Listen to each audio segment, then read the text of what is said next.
Assalamualaikum warahmatullahi wabarakatuh. Welcome back in my YouTube channel Adisa Rizky Budiawan. Di video kali ini aku akan membahas mengenai pengenalan literasi digital kepada anak usia dini. Nah, di video kali ini aku ingin membahas mengenai literasi digital, dimana sekarang kita sudah hidup di zaman era teknologi yang semakin pesat, dimana gadget yang semakin canggih-canggih, dan juga bagaimana cara orang tua untuk bisa mengatasi perkembangan zaman ini dalam pola pengasuhannya terhadap anak-anak mereka.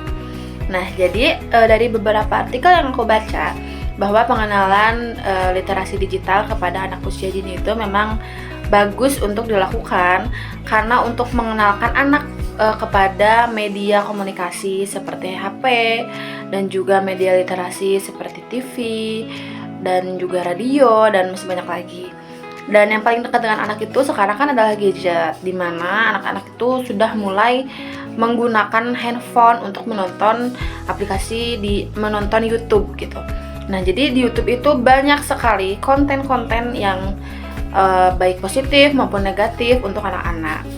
Nah, ternyata menurut Dr. Tirta Wiguna di akun edukasi parenting official, bahwa ternyata anak usia 0-2 tahun tidak diperkenankan untuk diberikan tontonan melalui gadget maupun menonton televisi, karena ternyata dapat mempengaruhi motorik halus anak gitu, dapat mengganggu konsentrasi anak, bahkan bisa membuat anak menjadi speech delay atau jadi sulit untuk berbicara, karena kan memang anak 0-2 tahun itu sedang belajar untuk berbicara, mengungkapkan kata. Tapi faktanya banyak sekali ibu-ibu yang memberikan gadget ataupun tontonan televisi kepada anak mereka untuk membantu aktivitas kesehariannya gitu, karena ternyata dampak positifnya juga ada, walaupun memang dampak negatifnya juga pasti ada. Tetapi dengan fakta di lapangan, ibu-ibu yang memberikan tontonan melalui YouTube gitu supaya anaknya anteng ketika si ibu melakukan pekerjaan rumah gitu, nah itu ternyata sangat membantu. Jadi perbandingan antara teori dan juga fakta di lapangan itu sangat berbanding terbalik, walaupun masih banyak juga orang tua yang enggak deh gitu, saya nggak akan ngasih tontonan YouTube gitu, saya juga nggak akan ngasih untuk menonton televisi gitu.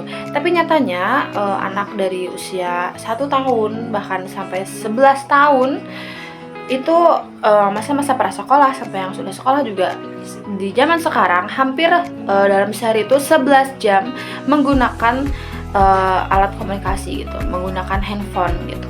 Jadi kembali lagi kepada peran orang tua, bagaimana cara kita dengan bijak untuk mengatur waktu agar si anak tidak kecanduan gadget, tidak kecanduan untuk menonton televisi, dan juga bagaimana peran orang tua untuk memilih tontonan yang baik untuk anak-anak mereka. Seperti tadi dikatakan oleh Dr. Tirta Wiguna bahwa anak usia 0-2 tahun jangan diberikan gadget karena bisa menghambat perkembangan berbicaranya. Tapi ternyata ada tontonan seperti ada tontonan di YouTube namanya itu Bing. Itu adalah kartun anak-anak versi bahasa Indonesia yang menggunakan ejaan yang baik dan benar, yang bisa menjadi tontonan untuk anak-anak yang sedang belajar berbicara gitu. Justru banyak juga respon positif dari seorang ibu atas anaknya yang sudah menonton itu. Jadi karena keseringan menonton, mendengar, bahkan kartunya juga itu sangat positif, jadi bisa memberikan dampak yang positif untuk anak yang sedang belajar. Juga kita harus tahu gitu sebagai orang tua untuk memilah dan memilih serta mengawasi tontonan anak-anak kita, juga memberikan batas waktu menggunakan gadget gitu agar tidak terjadi kecanduan. Dan dampak negatifnya juga justru banyak sekali ya. Jadi kalau kelebihan untuk menonton gadget bagi anak itu memang bisa menghambat perkembangannya gitu. Jadi menurut teori seperti itu, menurut fakta di lapangan seperti itu, dan saya juga membaca artikel-artikel, saya juga sebelum melakukan pembahasan video ini, saya juga melihat video-video edukasi parenting mengenai pemberian literasi digital kepada anak. Tapi memang literasi digital kepada anak itu sangat bermanfaat dan itu juga penting untuk membekali anak gitu di zaman sekarang di mana teknologi sudah semakin canggih. Jadi bagaimana kita peran orang tua untuk memberikan pengawasan, bimbingan gitu. Bagaimana menggunakan teknologi dengan bijak, dengan baik seperti itu. Sekian pembahasan di video saya kali ini mengenai riset penelitian yang menunjukkan bahwa anak usia 0-2 tahun jangan diberikan gadget gitu. Tetapi bagaimana kita sebagai orang tua untuk tetap mengenalkan literasi digital gitu kepada anak-anak usia dini dari 0-12 tahun. Begitu sih menurut saya. Sekian video yang bisa saya sampaikan, pemaparan yang bisa saya sampaikan. Terima kasih, mohon maaf bila banyak kekurangannya. Terima kasih. Wassalamualaikum warahmatullahi wabarakatuh.